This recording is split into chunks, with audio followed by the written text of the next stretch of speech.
Yeah. I've never shared that story before.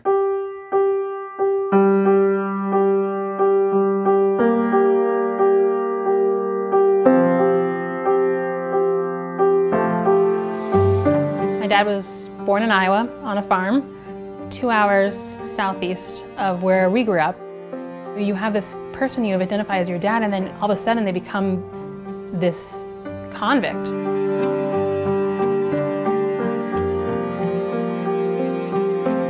You know, if you say it outright wire fraud, well, then you must be really, really wealthy and had this, extravagant lifestyle growing up, which wasn't the case at all. He had no prior convictions, sentenced for 5 years. When he was in prison, my father was diagnosed with bile duct cancer, October 5th, 2012. They thought it was stage 3 or stage 4. At 5 years, I didn't think my dad would make it out and that he would die in there.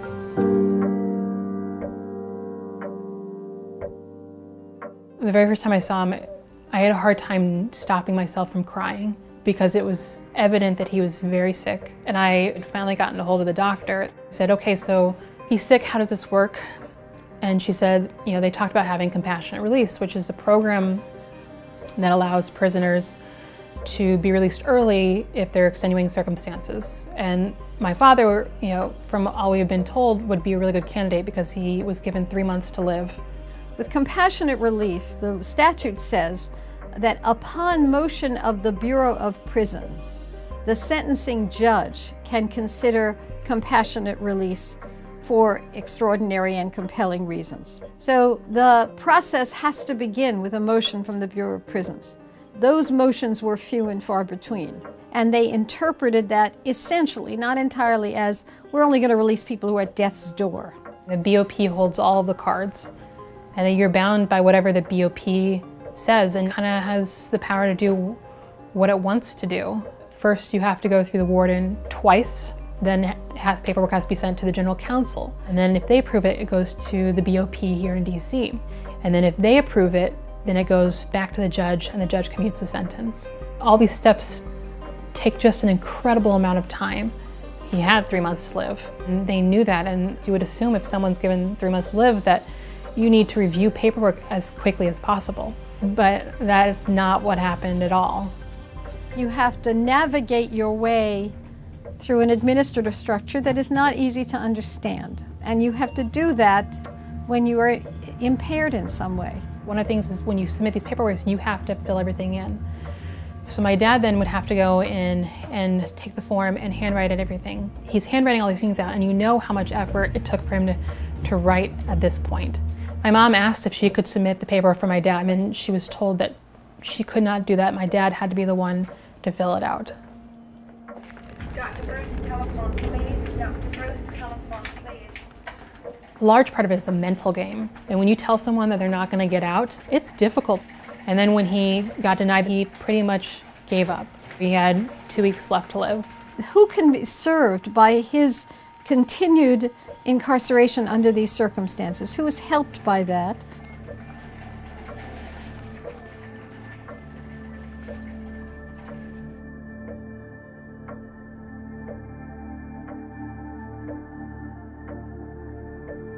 The quality of society is measured by how we deal with the least fortunate.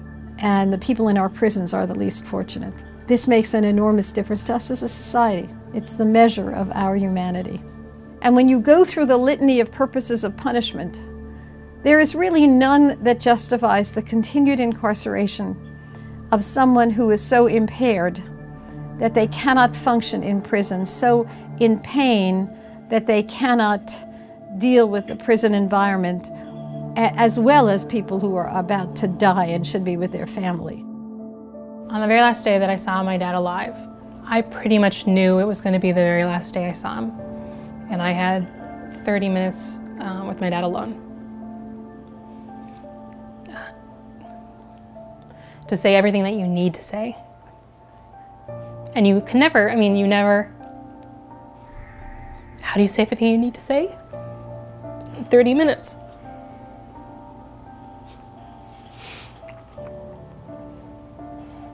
They call time. and everyone gets up. I realized, you know, this is the last time I'm ever gonna be able to hug him. And I gave him a hug.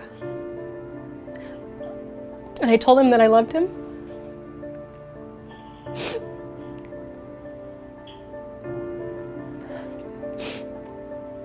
And he told me he loved me. And he was crying too.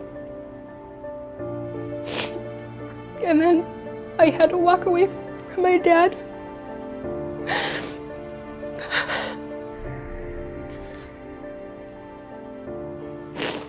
And I knew that would be the last time.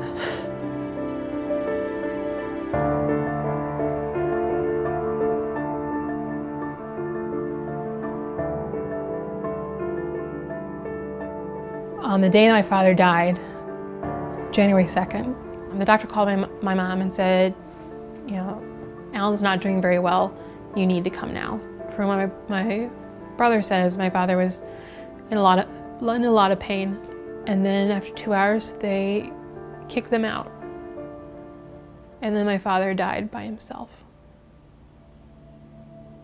There were horrible stories of people whom they had turned down for compassionate release and they died immediately after. There are even stories of people whom they agreed to give compassionate release to and died on the bus going home.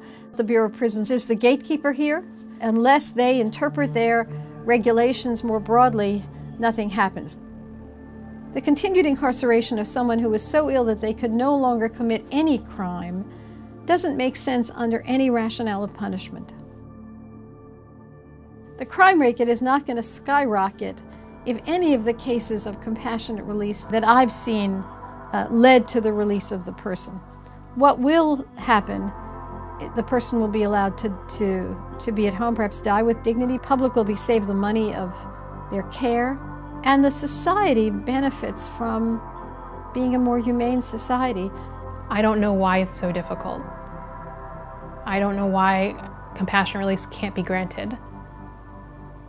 And no one's given me a reason yet for that.